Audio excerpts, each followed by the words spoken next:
Based according to the information provided, Master Kamal possesses both practical and academic experience in the subject of valuations. Consequently, Master Kamal can use the direct entry to continue registering as a registered valuer as long as they fulfill the standard established by the Board of Valuers, Appraisers, Estate Agents and Property Managers, BOVAP, which include supervised professional training, passing the task of professional competence, and passing a professional interview.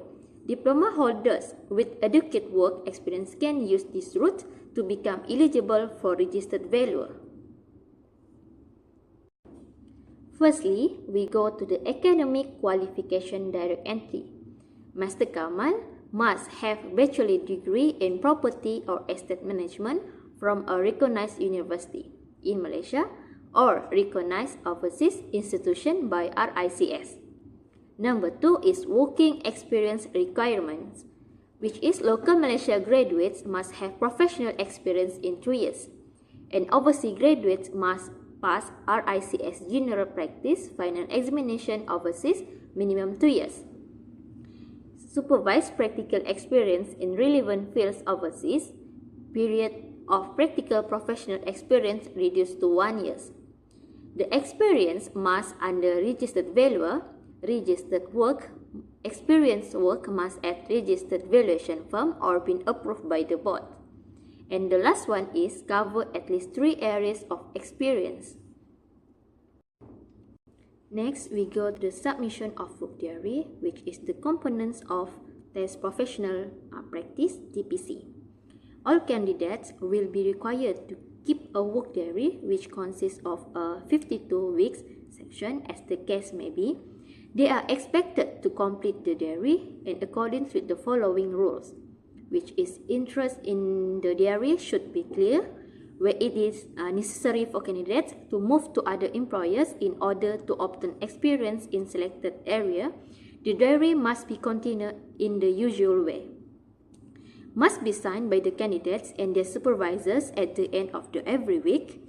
As the case may be, the candidates must submit the diary and the logbook for preliminary assessments not later than 52 weeks. If a diary or logbook is lost, the candidate must notify the board immediately. Next is the logbook. This logbook is to enable candidates to present an analysis of their professional experience. Next is the record of experience. On completions, candidate must submit to the board a report in quadruplicates of not less than 500. The experience covering the type of works, the geographical area in which the experience was gained, the type of property, the candidate's level of responsibility, and other informations that demonstrate the experience gained. Next is practical tasks. All candidates require to prepare and submit 2 practical tasks, which is the word should be more than 4,000 words in length. Extract from Act Parliaments, case law and other sources should not be quoted at length, but essential reference may be given. Number 2 is the next one's requirement is professional interview. Encik Kamal must pass the professional interview, which is all candidates will be interviewed at a date not early than 45 days. The interview is wide-ranging and includes professional ethics as well as the report submitted. The result of the TPC will be notified to candidates within 45 days of the interview. The next one is exemption. Candidates who have passed the test of professional competence TPC from professional institutions recognized by the board may be exempt from taking TPC. The last one is procedures. Applications. Submit the application for the TPC to the board. Candidate must submit form TPC, work diary, log, book, record of experience, and then practical tasks duly certified by the supervisor. The receipt of all the submissions will be acknowledged by the board within 2 weeks. Candidates who are unsuccessful at the TPC must continue their practical training and apply for reassessment from TPC. Next step is authority to practice in section 16. A registered value shall apply to the board for authority to practice under section 19. The registrant, upon receipt of a fee prescribed by the board with the approval of the minister whose application has been approved, and authority to practice in the form prescribed by the board and subject to such condition or restriction as it may deem fit to impose. Next is evaluation practice section in section 19. Registered value who has been issued with an authority to practice by the board must doing valuations of land and building and all interest therein, including trees, crops, furniture, fixture, stock, plant, machinery, equipment, and other effects. Other than that, must doing valuation of land and building and all interest therein require for feasibility study, project management, court proceedings, and others. The last one to be a registered value is practiced by firm. A sole proprietorship, partnership, or body corporate may apply to the board for registration to practice valuation appraisal, estate agency, or property management in the form and manner by the fee as prescribed by the board. In the case of valuation practice, a solely registered values and combination of registered value, registered appraisers, registered state agent, and registered property managers, or combination of registered values and others person or body corporate. That's all from me. Thank you. Assalamualaikum and hi everyone.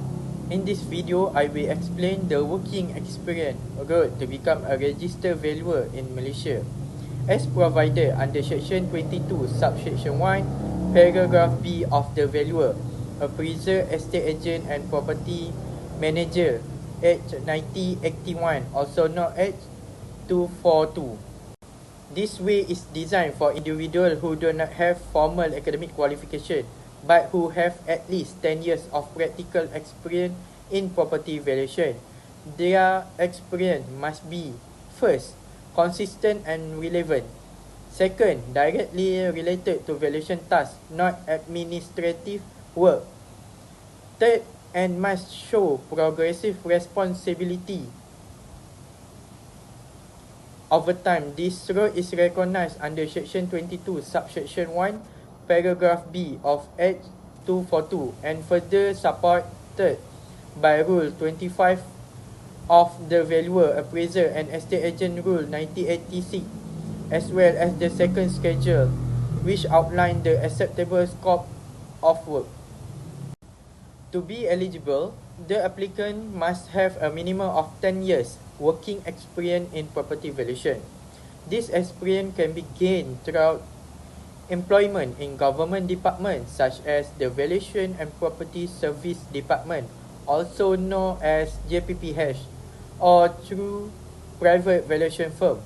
Acceptable valuation experience includes conducting site inspection and measuring properties, collecting and analyzing market data, writing valuation report for purposes such as sale, rental, mortgage, or compensation, applying proper valuation method and principle, and performing tasks either under supervision or independently. Applicant must first apply to the board as a probationary valuer under Rule 25. They are required to submit several supporting documents including a verification letter from their employer, sample valuation report they have prepared, and updated curriculum vitae or CV. After that, they must sit for the test of professional competence or TPC. These tests involve submission of at least 2 valuation reports, a detailed logbook of working experience, and oral interview conducted by a panel from the board, known as LPPEH. If the applicant passes the TPC and receive approval from the board, they will be officially registered as registered valuer under Section 22, Subsection 1, Paragraph B of the Valuer, Appraiser, Estate Agent and Property Manager Act 1981. And that concludes the process enough. The working experience road. That's all from me. Thank you.